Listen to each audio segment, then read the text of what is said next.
स्कंद 13वां अध्याय यति धर्म का निरूपण और अवधूत प्रहलाद संवाद। नारद जी कहते हैं, धर्मराज, यदि वानप्रस्थी में ब्रह्म विचार का सामर्थ्य हो तो शरीर के अतिरिक्त और सब कुछ छोड़कर वह संन्यास ले ले तथा किसी भी व्यक्ति, वस्तु, स्थान और समय की अपेक्षा न रखकर एक गांव में एक ही रात ठहरने का नियम लेकर पृथ्वी पर विचरण करे। यदि वह वस्त्र पहने तो केवल कौपीन, जिससे उसके गुप्त अंग ढक जाएं, और जब तक कोई आपत्ति ना आवे तब तक दंड तथा अपने आश्रम के चिन्हों के सिवा अपनी त्यागी हुई किसी भी वस्तु को ग्रहण न करे। सन्यासी को चाहिए कि वह समस्त प्राणियों का हितैषी हो, शांत रहे, भगवत प्राण रहे और किसी का आश्रय न लेकर अपने आप में ही रमे एवं अकेला ही विचरे। इस संपूर्ण विश्व को कार्य और कारण से अतीत परमात्मा में अध्यस्त जाने और कार्य कारण स्वरूप इस जगत में ब्रह्म स्वरूप अपने आत्मा को परिपूर्ण देखे। आत्मदर्शी सन्यासी सुसुप्ति और जागरण की संधि में अपने स्वरूप का अनुभव करे और बंधन तथा मोक्ष दोनों ही केवल माया है, वस्तुतः कुछ नहीं, ऐसा समझे। ना तो शरीर की अवश्य होने वाली मृत्यु का अभिनंदन करे और न अनिश्चित जीवन का। केवल समस्त प्राणियों की उत्पत्ति और नाश के कारण काल की प्रतीक्षा करता रहे। असत्य अनात्म वस्तु का प्रतिपादन करने वाले शास्त्रों से प्रीति न करे। अपने जीवन निर्वाह के लिए कोई जीविका न करे। केवल वाद विवाद के लिए कोई तर्क न करे और संसार में किसी का पक्ष न ले। शिष्य मंडली न जुटावे, बहुत से ग्रंथों का अभ्यास न करे, व्याख्यान न दे और बड़े बड़े कामों का आरंभ न करे।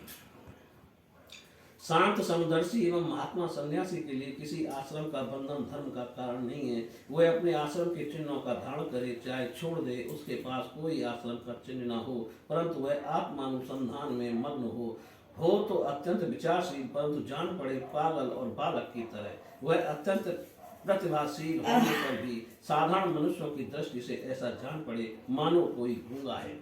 युधिष्ठिर, इस विषय में महात्मा लोग एक प्राचीन इतिहास का वर्णन करते हैं। वह है दत्तात्रेय मुनि और भक्त राज प्रहलाद का संवाद। एक बार भगवान के परम प्रेमी प्रहलाद जी कुछ मंत्रियों के साथ लोगों के हृदय की बात जानने की इच्छा से लोगों में विचरण कर रहे थे। उन्होंने देखा कि श्रय पर्वत की तलहटी में कावेरी नदी के तट पर पृथ्वी पर ही एक मुनि पड़े हुए हैं। उनके शरीर की निर्मल ज्योति अंगों के धूसरित होने के कारण ढकी हुई थी। उनके कर्म, आकार, वाणी और वर्ण, आश्रम आदि के चिन्हों से लोग यह नहीं समझ सकते थे कि यह कोई सिद्ध पुरुष है या नहीं। भगवान के परम प्रेमी भक्त प्रहलाद जी ने अपने सिर से उनके चरणों का स्पर्श करके प्रणाम किया और विधि पूर्वक उनकी पूजा करके जानने की इच्छा से यह प्रश्न किया, भगवान, आपका शरीर उद्योगी और भोगी पुरुषों के समान हष्ट पुष्ट है। संसार का ये नियम है कि उद्योग करने वालों को धन मिलता है, धन वालों को ही भोग प्राप्त होता है और भोगियों का ही शरीर हष्ट पुष्ट होता है, और कोई दूसरा कारण तो हो नहीं सकता। भगवान, आप कोई उद्योग तो करते नहीं या यूं ही पड़े रहते हैं, इसलिए आपके पास धन है नहीं, फिर आपको भोग कहाँ से प्राप्त होंगे? ब्राह्मण देवता, बिना भोग के ही आपका यह शरीर इतना हष्ट पुष्ट कैसे है? यदि हमारे सुनने योग्य हो तो अवश्य बतलाइए। आप विद्वान, समर्थ और चतुर हैं, आपकी बातें बड़ी अद्भुत और प्रिय होती हैं। ऐसी अवस्था में आप सारे संसार को कर्म करते हुए देखकर भी संभाव से पड़े हुए हैं, इसका क्या कारण है? नारद जी कहते हैं, धर्मराज, जब प्रहलाद जी ने महामुनि दत्तात्रेय जी से इस प्रकार प्रश्न किया तब वे उनकी अमृतमयी वाणी के वशीभूत हो मुस्कुराते हुए बोले। दत्तात्रेय जी ने कहा, दैत्यराज, सभी श्रेष्ठ पुरुष तुम्हारा सम्मान करते हैं। मनुष्यों को कर्मों को प्रवृत्ति उनकी निवृत्ति का क्या फल मिलता है, ये बात तुम अपनी ज्ञान दृष्टि से जानते ही हो। तुम्हारी अनन्य भक्ति के कारण देवादिदेव भगवान नारायण सदा तुम्हारे हृदय में विराजमान रहते हैं, और जैसे सूर्य अंधकार को नष्ट कर देते हैं वैसे ही वे तुम्हारे अज्ञान को नष्ट करते रहते हैं। तो अभी प्रहलाद, मैंने जैसा कुछ जाना उसके अनुसार मैं तुम्हारे प्रश्नों का उत्तर देता हूँ, क्योंकि आत्मशुद्धि के अभिलाषियों को तुम्हारा सम्मान अवश्य करना चाहिए। प्रहलाद जी, तृष्णा एक ऐसी वस्तु है जो इच्छानुसार भोगों के प्राप्त होने पर भी पूरी नहीं होती। उसी के कारण जन्म मृत्यु के चक्कर में भटकना पड़ता है। तृष्णा ने मुझसे न जाने कितने कर्म करवाए और उनके कारण न जाने कितनी योनियों में मुझे डाला। कर्मों के कारण अनेकों योनियों में भटकते भटकते देववश मुझे यह मनुष्य योनि मिली है, जो स्वर्ग, मोक्ष, तीर्थ की योनि तथा इस मानव देह की भी प्राप्ति का द्वार है। इसमें पुण्य करें तो स्वर्ग, पाप करें तो पशु पक्षी आदि कि योनि निवृत्त हो जाएं तो मोक्ष और दोनों प्रकार के कर्म किए जाएं तो फिर मनुष्य योनि ही प्राप्त होती है। परंतु मैं देखता हूँ कि संसार के स्त्री पुरुष कर्म तो करते हैं सुख की प्राप्ति और दुख की निवृत्ति के लिए, किंतु उसका फल उल्टा होता ही है। वे और भी दुख में पड़ जाते हैं, इसलिए मैं कर्मों से उपरत हो गया हूँ। सुख ही आत्मा का स्वरूप है, समस्त चेष्टाओं की निवृत्ति ही होगा। उसका शरीर उसके प्रकाशित होने का स्थान है, इसलिए समस्त भोगों को मनो राज्य मात्र समझकर मैं अपने प्रारब्ध को भोगता हुआ पड़ा रहता हूँ। मनुष्य अपने सच्चे स्वार्थ अर्थात वास्तविक सुख को तो अपना स्वस्थ ही अपना स्वरूप ही है भूलकर इस मिथ्या द्वैत को सत्य मानता हुआ अत्यंत भयंकर और विचित्र जन्मों और मृत्यु में भटकता रहता है। जैसे अज्ञानी मनुष्य जल में उत्पन्न तिनके और सेवा रसे ढके हुए जल को जल न समझकर जल के लिए मृग तृष्णा की ओर दौड़ता है, वैसे ही अपनी आत्मा से भिन्न वस्तु में सुख समझने वाला पुरुष आत्मा को छोड़कर विषयों की ओर दौड़ता है। प्रहलाद जी शरीर आज तो प्रारब्ध अधीन है, उनके द्वारा जो अपने लिए सुख पाना और दुख मिटाना चाहता है वह कभी अपने कार्य में सफल नहीं हो सकता। उसके बार बार किए हुए सारे कर्म व्यर्थ हो जाते हैं। मनुष्य सर्वथा शारीरिक मानसिक आज दुखों से आक्रांत ही रहता है, मरणशील तो है ही। यदि उसने बड़े श्रम और कष्ट से कुछ धन और भोग प्राप्त कर भी लिया तो क्या लाभ। लोभी और इंद्रियों के बस में रहने वाले धनियों का दुख तो मैं देखता ही रहता हूँ, भय के मारे उन्हें नींद नहीं आती, सब पर उनका संदेह बना रहता है। जो जीवन और धन के लोभी हैं वे राजा चोर शत्रु स्वजन पशु पक्षी याचक और काल से यहाँ तक कि कहीं भी भूल ना कर बैठूं, अधिक ना खर्च कर दूं, इस आशंका से अपने आप भी सदा डरते रहते हैं। इसलिए बुद्धिमान पुरुष को चाहिए कि जिसके कारण शोक मोह भय क्रोध राग कायरता और श्रम आदि का शिकार होना पड़ता है, उस धन और जीवन की इस प्रहार का त्याग कर दे। इस लोक में मेरे सबसे बड़े गुरु हैं अजगर और मधुमक्खी। उनकी शिक्षा से हमें वैराग्य और संतोष की प्राप्ति हुई। मधुमक्खी जैसे मधु इकट्ठा करती है, वैसे ही लोग बड़े कष्ट से धन संचय करते हैं, पर दूसरा ही कोई उस धन राशि स्वामी को मारकर उसे छीन लेता है। इससे मैंने यह शिक्षा ग्रहण की कि विषय भोगों से विरक्त ही रहना चाहिए। मैं अजगर के समान निश्चित पड़ा रहता हूँ और देर बस जो कुछ मिल जाता है उसी में संतुष्ट रहता हूँ, और यदि कुछ नहीं मिलता तो बहुत दिनों तक धैर्य धारण कर यूं ही पड़ा रहता हूँ। कभी थोड़ा अन्न खा लेता हूँ तो कभी बहुत, कभी स्वादिष्ट तो कभी नीरस, बेस्वाद और कभी अनेकों गुणों से युक्त तो कभी सर्वथा गुणहीन। कभी बड़ी श्रद्धा से प्राप्त हुआ अन्न खाता हूँ तो कभी अपमान के साथ किसी किसी समय अपने आप ही मिल जाने पर, कभी दिन में कभी रात में और कभी एक बार भोजन करके भी दोबारा कर लेता हूँ। मैं अपने प्रारब्ध के भोग में ही संतुष्ट रहता हूँ। इसलिए मुझे रेशमी या सूती मृग चर्म या चीर वलकल या कुछ और जैसा भी वस्त्र मिल जाता है वैसा ही पहन लेता हूँ। कभी मैं पृथ्वी घास पत्ते पत्थर या राख के ढेर पर ही पड़ा रहता हूँ तो कभी दूसरों की इच्छा से महलों में पलंगों और गद्दों पर सो लेता हूँ। दैत्यराज कभी नहा धोकर शरीर में चंदन लगाकर सुंदर वस्त्र फूलों के हार और गहने पहन रथ हाथी और घोड़े पर चढ़कर चलता हूँ तो कभी पिशाच के समान बिल्कुल नंग धड़ंग विचरता हूँ। मनुष्यों के स्वभाव भिन्न भिन्न होते ही हैं, अतः ना तो मैं किसी की निंदा करता हूँ और ना स्तुति ही। मैं केवल इनका परम कल्याण और परमात्मा से एकता चाहता हूँ। सत्य का अनुसंधान करने वाले मनुष्य को चाहिए कि जो नाना प्रकार के पदार्थ और उनके भेद विभेद मालूम पड़ रहे हैं उनको चित्तवृत्ति में हवन कर दे। चित्तवृत्ति को इन पदार्थों के संबंध में विविध भ्रम उत्पन्न करने वाले मन को सात्विक अहंकार में और सात्विक अहंकार को महत्व तत्व के द्वारा माया में हवन कर दे। इस प्रकार ये सब भेद विभेद और उनका कारण माया ही है ऐसा निश्चय करके फिर उस माया को आत्मानुभूति में सुहा कर दे। इस प्रकार आत्म साक्षात्कार के द्वारा आत्मस्वरूप में स्थित होकर निष्क्रिय एवं उपरत हो जाए। प्रहलाद जी, मेरी यह आत्मकथा अत्यंत गुप्त एवं लोक और शास्त्र से परे की वस्तु है। तुम भगवान के अत्यंत प्रेमी हो, इसलिए मैंने तुम्हारे प्रति इसका वर्णन किया है। नारद जी कहते हैं, महाराज प्रहलाद जी ने दत्तात्रेय मुनि से परमहंसों के इस धर्म का श्रवण करके उनकी पूजा की और फिर उनसे विदा लेकर बड़ी प्रसन्नता से अपनी राजधानी के लिए प्रस्थान किया। बोलिए श्री कृष्ण भगवान की जय। राजा युधिष्ठिर ने पूछा, देवर्षि नारद जी, मेरे जैसा ग्रहासक्त गृहस्थ बिना विशेष परिश्रम के इस पद को किस साधन से प्राप्त कर सकता है? आप कृपा करके मुझे बतलाइए। नारद जी ने कहा, युधिष्ठिर, मनुष्य गृहस्थाश्रम में रहे और गृहस्थ धर्म के अनुसार सब काम करे, परंतु उन्हें भगवान के प्रति समर्पित कर दे और बड़े बड़े संत महात्माओं की सेवा भी करे, अवकाश के अनुसार विरक्त पुरुषों में निवास करे और बार बार श्रद्धा पूर्वक भगवान के अवतारों की लीला सुधा का पान करता रहे। जैसे स्वप्न टूट जाने पर मनुष्य स्वप्न के संबंधियों से आसक्त नहीं रहता, वैसे ही ज्यों ज्यों सत्संग के द्वारा बुद्धि शुद्ध हो, त्यों ही त्यों शरीर, स्त्री, पुत्र, धन आदि की आसक्ति स्वयं छोड़ता चले, क्योंकि एक ना एक दिन ये छूटने वाले ही हैं। बुद्धिमान पुरुष को आवश्यकता के अनुसार ही घर और शरीर की सेवा करनी चाहिए, अधिक नहीं। भीतर से विरक्त रहे और बाहर से रागी के समान लोगों में साधारण मनुष्यों जैसा ही व्यवहार करे। माता पिता, भाई, बंधु, पुत्र, मित्र, जात वाले और दूसरे जो कुछ कहे अथवा जो कुछ चाहे, भीतर से ममता ना रखकर उनका अनुमोदन कर दे। बुद्धिमान पुरुष वर्षा आदि के द्वारा होने वाले अन्नादि पृथ्वी से उत्पन्न होने वाले सुवर्ण आदि, अकस्मात प्राप्त होने वाले द्रव्य आदि तथा सब प्रकार के धन भगवान के ही दिए हुए हैं, ऐसा समझकर प्रारब्ध के अनुसार उनका उपभोग करता हुआ संचय न करे। उन्हें पूर्वोक्त साधु सेवा आदि कर्मों में लगा दे। मनुष्यों का अधिकार केवल उतने ही धन पर है जितने से उनकी भूख मिट जाए। इससे अधिक संपत्ति को जो अपनी मानता है वह चोर है, उसे दंड मिलना चाहिए।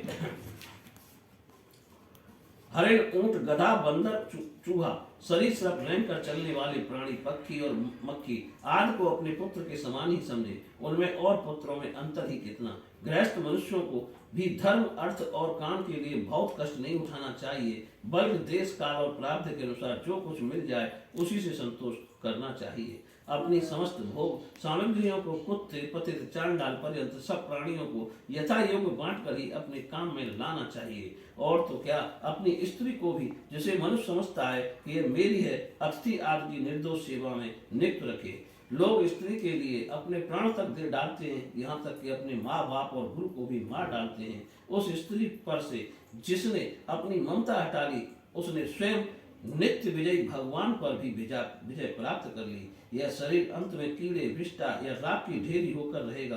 कहाँ तो यह तुच्छ शरीर और इसके लिए जिसमें आसक्त होती है वह स्त्री, और कहाँ अपनी महिमा, आकाश को भी ढक रखने वाला अत्यंत आत्मा।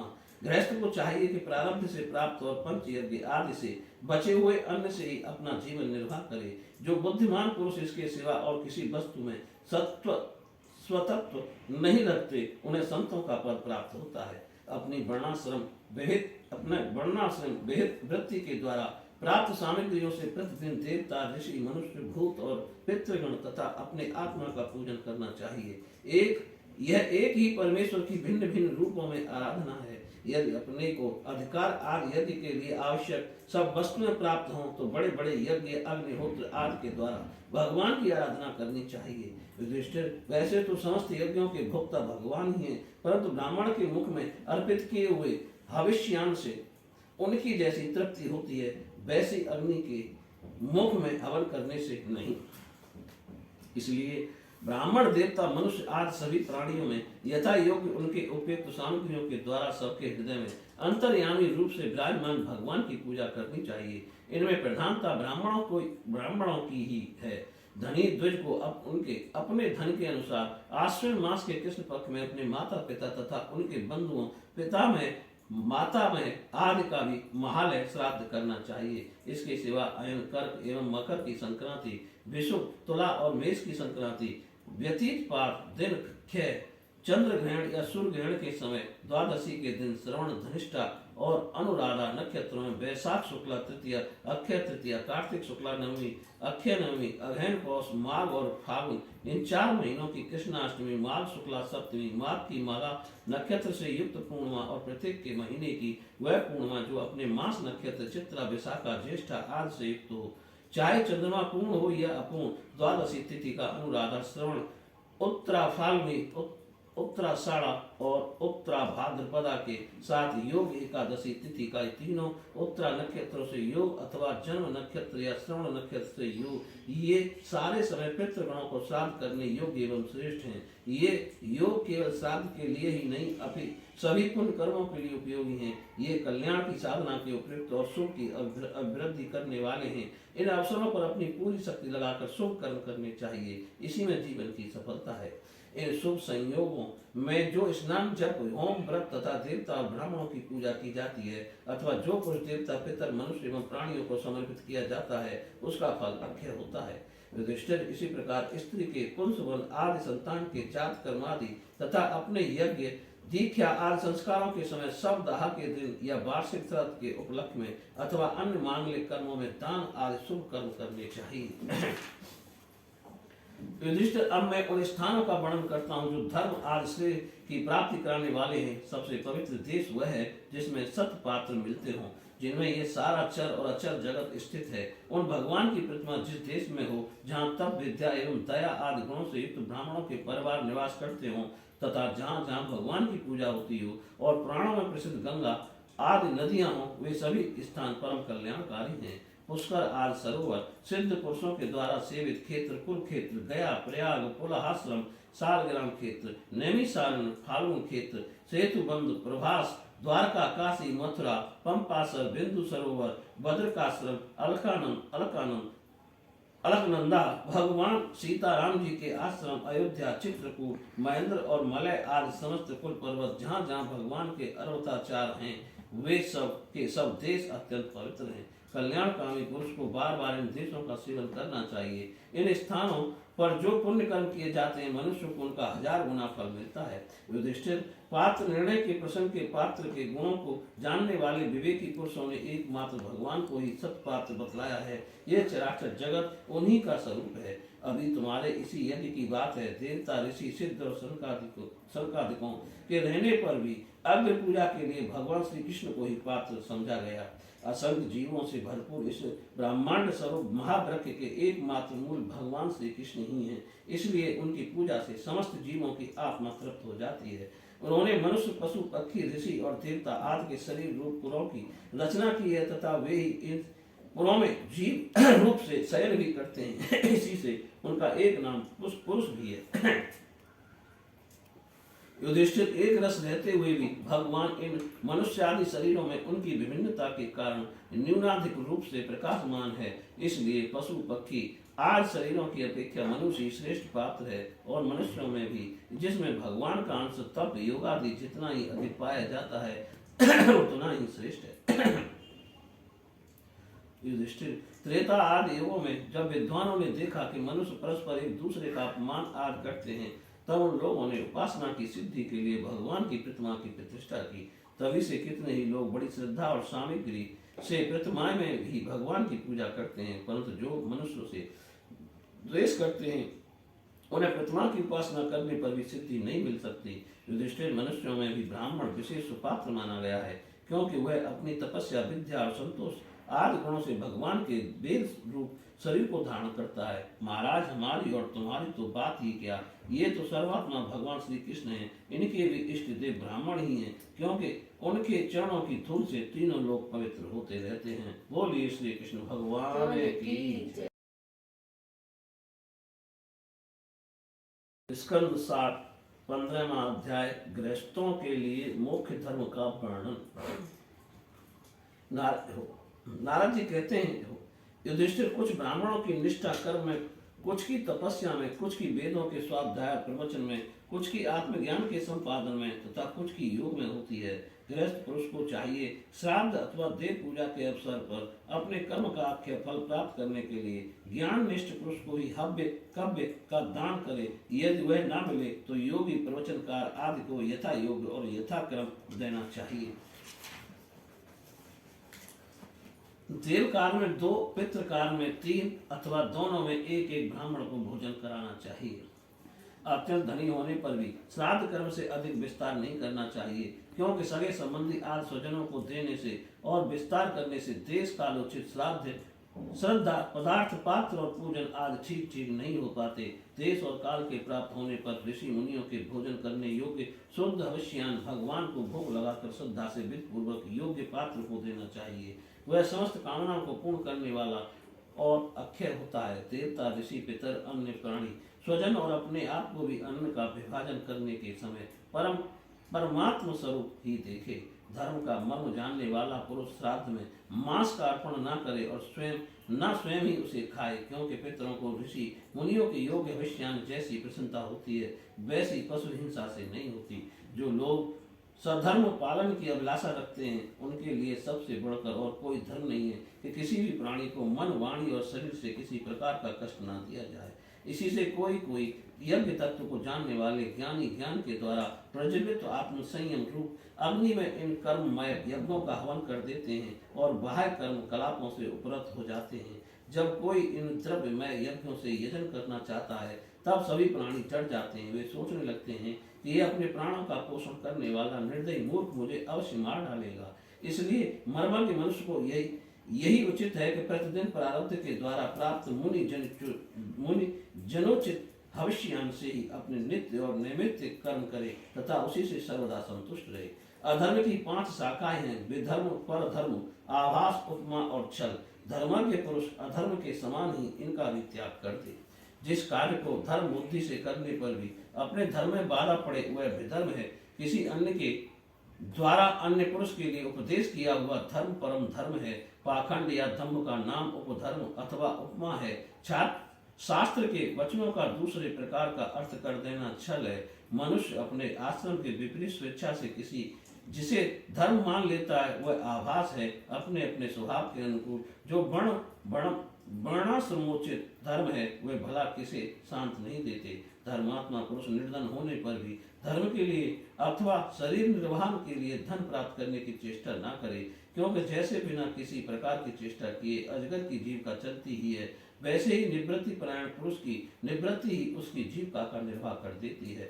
जो सुख अपनी आत्मा में रमण करने वाले निष्क्रिय संतोषी पुरुष को मिलता है वह उस मनुष्य को भला कैसे मिल सकता है। जो कामना और लोभ से धन के लिए हाय हाय करता हुआ इधर उधर दौड़ता फिरता है, जैसे पैरों में जूता पहनकर चलने वाले को कंकड़ और कांटों से कोई डर नहीं होता, वैसे ही जिसके मन में संतोष है उसके लिए सर्वदा और सब कहीं सुख ही सुख है, दुख है ही नहीं। युधिष्ठिर, ना जाने क्यों मनुष्य केवल जल मात्र से ही संतुष्ट रहकर अपने जीवन का निर्वाह नहीं कर लेता, अपितु रसेंद्रिय और जनेंद्रिय के फेर में पड़कर यह बेचारा घर की चौकसी करने वाले कुत्ते के समान हो जाता है। जो ब्राह्मण संतोषी नहीं है, इंद्रियों की लोलुपता के कारण उसके तेज विद्या, तपस्या और यश क्षीण हो जाते हैं और वे विवेक भी खो बैठता है। भूख और प्यास मिट जाने पर खाने पीने की कामना का अंत हो जाता है। क्रोध भी अपना काम पूरा करके शांत हो जाता है। परंतु यदि मनुष्य पृथ्वी की समस्त दिशाओं को जीत ले और भोग ले तब भी लोभ का अंत नहीं होता। अनेक विषयों के ज्ञाता शंकाओं का समाधान करके चित्त में शास्त्रोक्त अर्थ को बैठा देने वाले और सभा के सभापति बड़े बड़े विद्वान भी असंतोष के कारण गिर जाते हैं। धर्मराज, संकल्पों के परित्याग से, काम को कामनाओं के त्याग से, क्रोध को संसारी लोग जिसे अर्थ कहते हैं उसे अनर्थ समझकर लोभ को और तत्व के विचार के भय को जीत लेना चाहिए। आध्यात्मिक विद्या से शोक और मोह पर, संतों की उपासना से दम पर, मौन के द्वारा योग के विघ्नों पर और शरीर प्राण आदि को निष्ठित करके हिंसा पर विजय प्राप्त करनी चाहिए। आदि भौतिक दुख को दया के द्वारा, आदि दैविक वेदना को समाधि के द्वारा और आध्यात्मिक दुख को योग बल से एवं निद्रा को सात्विक भोजन, स्थान, संग आदि के सेवन से जीत लेना चाहिए। सत्व गुण को के द्वारा रजोगुण एवं तमोगुण पर और उपरात्रि के द्वारा सत्व गुण पर विजय प्राप्त करनी चाहिए। श्री गुरुदेव की भक्ति के द्वारा साधक इन सभी दोषों पर सुगमता से विजय प्राप्त कर सकता है। हृदय में ज्ञान का दीपक जलाने वाले गुरुदेव साक्षात भगवान ही हैं। जो दुर्बुद्ध पुरुष उन्हें मनुष्य समझता है उसका समस्त शास्त्र श्रवण हाथी के स्नान के समान व्यर्थ है। बड़े बड़े योगीश्वर जिनके चरण कमलों का अनुसंधान करते रहते हैं, प्रगति और पुरुष के अधीश्वर वे स्वयं भगवान ही गुरुदेव के रूप में प्रकट हैं।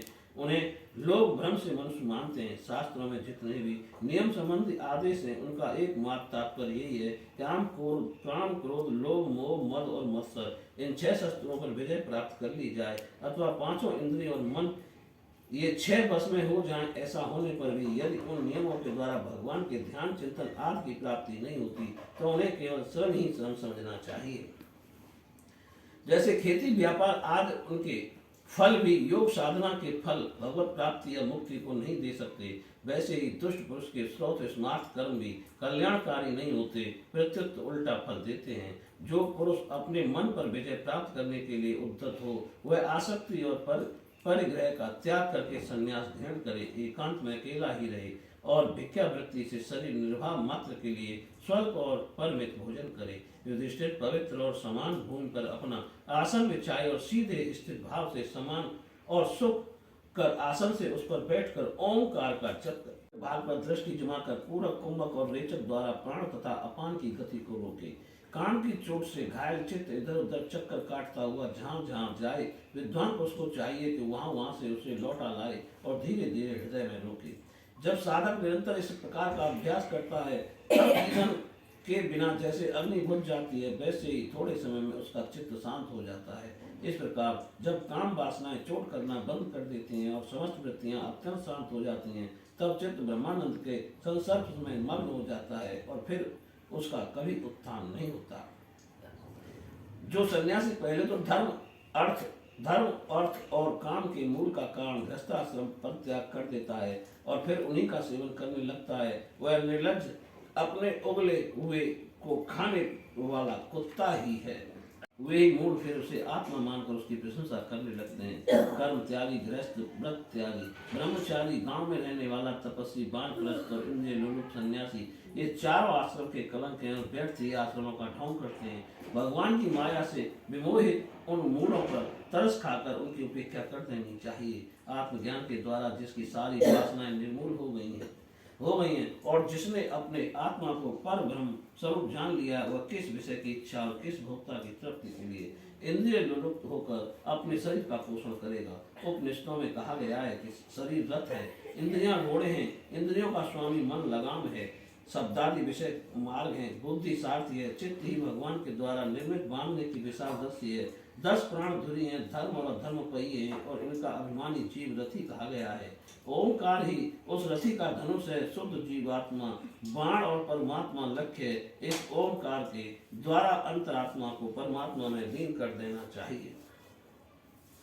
राग द्वेष, लोभ शोक मोह भय मद मान अपमान, दूसरे के गुणों में दोष निकालना, छल हिंसा, दूसरे की उन्नति देखकर जलना, तृष्णा प्रमाद भूख और नींद, ये सब और ऐसे ही जीवों के और भी बहुत से शत्रु हैं। उनमें रजोगुण और तमोगुण प्रधान वृत्तियां अधिक हैं, कहीं कहीं कोई सत्व गुण प्रधान ही होती है। यह मनुष्य शरीर रूप रथ जब तक अपने बस में है और इसके इंद्रिय मन आज साधन अच्छी दशा में विद्यमान है, तभी तक श्री गुरुदेव के चरण कमलों की सेवा पूजन से शान धराई है। ज्ञान की तीखी तलवार लेकर भगवान के आश्रय से इन शत्रुओं का नाश करके अपने स्वराज्य सिंहासन पर विराजमान हो जाए और फिर अत्यंत शांत भाव से इस शरीर का भी परित्याग कर दे। नहीं तो तनिक भी प्रवाद हो जाने पर ये इंद्रिय रूप दुष्ट घोड़े और उससे मित्रता रखने वाला बुद्धि रूप सारथी रथ के स्वामी जीव को उल्टे रास्ते ले जाकर वैसे रूपी लुटेरों के हाथ में डाल देंगे। वे डाकू सारथी और घोड़ों के सहित इस जीव को मृत्यु से अत्यंत भयावह घोर अंधकार में संसार के कुएं में गिरा देंगे। वैदिक कर्म 2 प्रकार के हैं। एक तो वे जो वृत्तियों को उनके विषयों की ओर ले जाते हैं, प्रवृत्ति परक, और दूसरे वे जो वृत्तियों को उनके विषयों की ओर से लौटाकर शांत एवं आत्म साक्षात्कार के योग बना देते हैं। निवृत्ति परक प्रवृत्ति परक कर्म मार्ग से बार बार जन्म मृत्यु की प्राप्ति होती है और निवृत्ति परक भक्ति मार्ग या ज्ञान मार्ग के द्वारा परमात्मा की प्राप्ति होती है। शेष यागादि हिंसा में कर्म अग्निहोत्र दर्श पूर्ण मास चातुर्मास पशु याग सौम्य याग वैश्वदेव बलिहरण आदि द्रव्यमय कर्म इष्ट कहलाते हैं और देवालय बगीचा कुआं आदि बनवाना तथा प्याऊ आदि लगाना पूर्त कर्म है। ये सभी प्रवृत्ति पर कर्म है और सकाम भाव से युक्त होने पर अशांति के कारण बनते हैं। प्रवृत्ति प्राण पुरुष मरने पर चरु प्रोडास आदि यज्ञ संबंधी द्रव्यों के सूक्ष्म भाग से बना हुआ शरीर धारण कर धूमाभिमानी देवताओं के पास जाता है। फिर क्रम से रात्रि कृष्ण पक्ष और दक्षिणायन के अभिमानी देवताओं के पास जाकर चंद्रलोक में पहुंचता है। वहां से भोग समाप्त होने पर अमावस्या के चंद्रमा के समान क्षीण होकर बृहस्पति द्वारा क्रम से औषधि लता अन्न और बीज के रूप में परिणत होकर पितृयान मार्ग से पुनः संसार में ही जन्म लेता है। युधिष्ठिर गर्भाधान से लेकर अंत्येष्टि पर्यंत संपूर्ण संस्कार जिनके होते हैं उनको द्विज कहते हैं। उनमें से कुछ तो पूर्वोक्त प्रवृत्ति मार्ग का अनुष्ठान करते हैं और कुछ आगे कहे जाने वाले निवृत्ति मार्ग का निवृत्ति प्राण पुरुष इष्ट पुरुष आदि कर्मों से होने वाले समस्त यज्ञों को विषयों का ज्ञान कराने वाले इंद्रियों में हवन कर देता है। इंद्रियों को दर्शनार्थ संकल्प रूप मन में वैकारिक मन को परावाणी में और परावाणी को वर्ण समुदाय में वर्ण समुदाय को ओम इन तीन स्वरों के रूप में रहने वाले ओमकार में ओमकार को बिंदु में बिंदु को नाद में नाद को सूत्रात्मक रूप में प्राण में तथा प्राण को ब्रह्म लीन में कर देता है। वह निवृष्टि निष्ठ ज्ञानी क्रम से अग्नि सूर्य दिन सायकाल शुक्ल पक्ष पूर्णमासी और उत्तरायण के अभिमानी देवताओं के पास जाकर ब्रह्मलोक में पहुंचता है और वहां के भोग समाप्त होने पर वह स्थूल पार्थिव विश्व अपनी स्थूल उपाधि को सूक्ष्म में लीन करके सूक्ष्मोपाधिक तेजस हो जाता है और फिर सूक्ष्म उपाधि को कारण में ले करके कर्ण उपाधिक प्राग्ञ रूप में स्थित होता है। फिर सबके साक्षी रूप से सर्वत्र अनुगत होने के कारण साक्षी के ही स्वरूप में कारण उपाधिका लय करके तुरीय रूप में स्थित होता है। इस प्रकार दृश्यों का लय हो जाने पर वह शुद्ध आत्मा रह जाता है। यही मुख्य पद है। इसे देवायान मार्ग कहते हैं। इस मार्ग से जाने वाला आत्मोपासक संसार की ओर से निवृत्त होकर क्रम से एक से दूसरे देवता के पास होता हुआ ब्रह्मलोक में जाकर अपने स्वरूप में स्थित हो जाता है। वह प्रवृत्ति मार्ग के समान फिर जन्म मृत्यु के चक्कर में नहीं पड़ता। ये पितृयान और देवयान दोनों ही वेदोक्त मार्ग हैं जो शास्त्रीय दृष्टि से इन्हें तत्व जान लेता है। वह शरीर में स्थित रहता हुआ भी मोहित नहीं होता। पैदा होने वाले शरीरों के पहले भी कारण रूप से और उनका अंत हो जाने पर भी उनकी अवधि रूप से जो स्वयं विद्यमान रहता है, जो भोग रूप से बाहर और भोक्ता रूप से भीतर है तथा ऊंच और नीच जानना और जानने का विषय वाणी और वाणी का विषय अंधकार और प्रकाश आदि वस्तुओं के रूप में जो कुछ भी उपलब्ध होता है वह सब स्वयं हुए तत्ववेत्ता ही है। इसी से मोह उसका स्पर्श नहीं कर सकता। दर्पण आदि में दीख पड़ने वाला प्रतिबिंब विचार और युक्ति से बाधित है, उसका उनमें अस्तित्व है ही नहीं, फिर भी वस्तु के रूप में वह दिखता ही है। वैसे ही इंद्रियों के द्वारा दिखने वाला वस्तुओं का भेदभाव भी विचार युक्त और आत्मानुभव से असंभव होने के कारण वस्तुतः न होने पर भी सत्य सा प्रतीत होता है। पृथ्वी आज पंचभूतों से इस शरीर का निर्माण नहीं हुआ है। वास्तविक दृष्टि से देखा जाए तो ना तो वह उन पंचभूतों का संघात है और ना बेकार या परिणाम है, क्योंकि वह अपने अवयव से ना तो पृथक है और ना उनमें अनुगत ही है, अतएव मिथ्या है। इसी प्रकार शरीर के कारण रूप पंचभूत भी अवयवी होने के कारण अपने अवयवों के सूक्ष्म भूतों से भिन्न नहीं है। अवयव रूप ही है। जब बहुत खोजबीन करने पर भी अवयवों के अतिरिक्त अवयवी का अस्तित्व नहीं मिलता, वह असत्य ही सिद्ध होता है। तब अपने आप ही यह सिद्ध हो जाता है कि ये अवयव ही असत्य है। जब तक अज्ञान के कारण एक ही परम तत्व में अनेक वस्तुओं के भेद मालूम पड़ते रहते हैं, तब तक ये भ्रम भी रह सकता है। जो कि वस्तुएं पहले थीं वे अब भी हैं और स्वप्न में भी जिस प्रकार जाकर स्वप्न आदि अवस्थाओं के अलग अलग अनुभव होते ही हैं तथा उनमें भी विधि निषेध के साथ रहते हैं, वैसे ही जब तक इन भिन्नताओं के अस्तित्व का मोह बना हुआ है तब तक यहाँ भी विधि निषेध के शास्त्र ही हैं, शास्त्र हैं। जो विचारशील पुरुष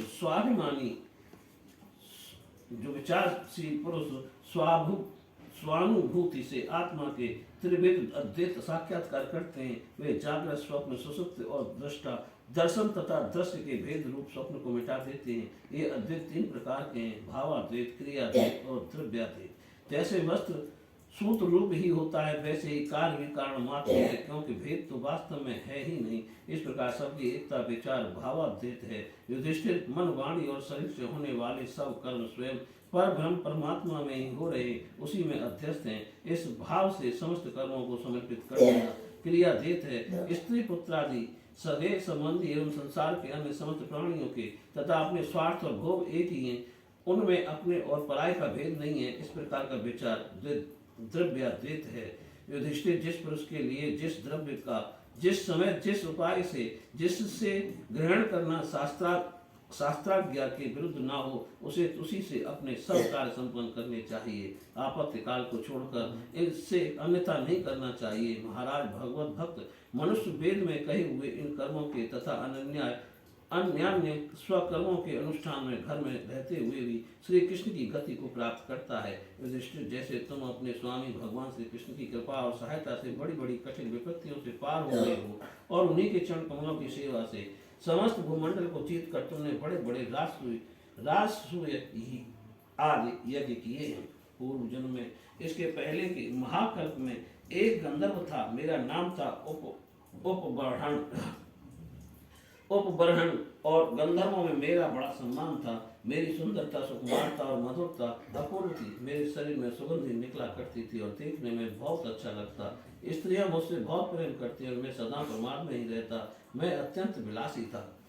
एक बार देवताओं के यहाँ ज्ञान सत्र हुआ, उसमें बड़े बड़े प्रजापति आए थे भगवान की लीला का गान करने के लिए। उन लोगों ने गंधर्व और अप्सराओं को बुलाया। मैं जानता था कि संतों का समाज है, वहाँ भगवान की लीला का ही गान होता है, फिर भी मैं स्त्रियों के साथ लौकिक गीतों का गान करता हुआ उन्मत्त की तरह वहाँ जा पहुंचा। देवताओं ने देखा कि यह तो हम लोगों का अनादर कर रहा है। उन्होंने अपनी शक्ति से मुझे साफ दे दिया कि तुमने हम लोगों की अवहेलना की है, इसलिए तुम्हारी सारी सौंदर्य संपत्ति नष्ट हो जाए और तुम शीघ्र ही शूद्र हो जाओ। उनके साप से मैं दासी का पुत्र हुआ, किंतु उस शूद्र जीवन में किए हुए महात्माओं के सत्संग और सेवा सुश्रुता से प्रभाव से मैं दूसरे जन्म में ब्रह्मा जी का पुत्र हुआ। संतों की अवहेलना और सेवा का यह मेरा प्रत्यक्ष अनुभव है। संत सेवा से ही भगवान प्रसन्न होते हैं। मैंने तुम्हें गृहस्थों का पाप नाशक धर्म बतला दिया। इस धर्म के आचरण से गृहस्थ भी अनायास ही सन्यासियों को मिलने वाला परम पद प्राप्त कर लेता है।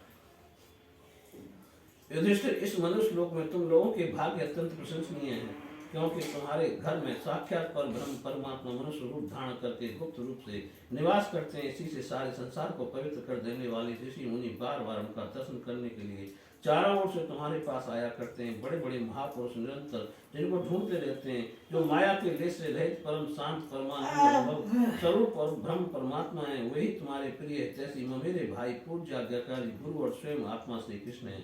शंकर, ब्रह्मा आदि भी अपनी सारी बुद्धि लगाकर वे ये हैं, ये इस रूप में उनका वर्णन नहीं कर सके, फिर हम तो कर ही कैसे सकते हैं। हम मौन भक्ति और संयम के द्वारा उनकी पूजा करते हैं। कृपया हमारी ये पूजा स्वीकार करके भक्त वत्सल भगवान हम पर प्रसन्न हों।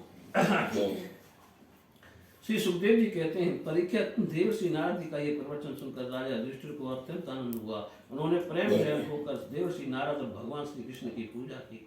देवर्षि नारद भगवान श्री कृष्ण और राजा युधिष्ठिर से विदा लेकर और उनके द्वारा सत्कार पाकर चले गए। भगवान श्री कृष्ण ही परम ब्रह्म है, यह सुनकर युधिष्ठिर के आश्चर्य की सीमा न रही। परीक्षित, इस प्रकार मैंने तुम्हें दक्ष पुत्रियों के वंशों का अलग अलग वर्णन सुनाया। उन्हीं के वंश में देवता, असुर, मनुष्य आदि और संपूर्ण चराचर की सृष्टि हुई है। बोलिए श्री कृष्ण भगवान की जय।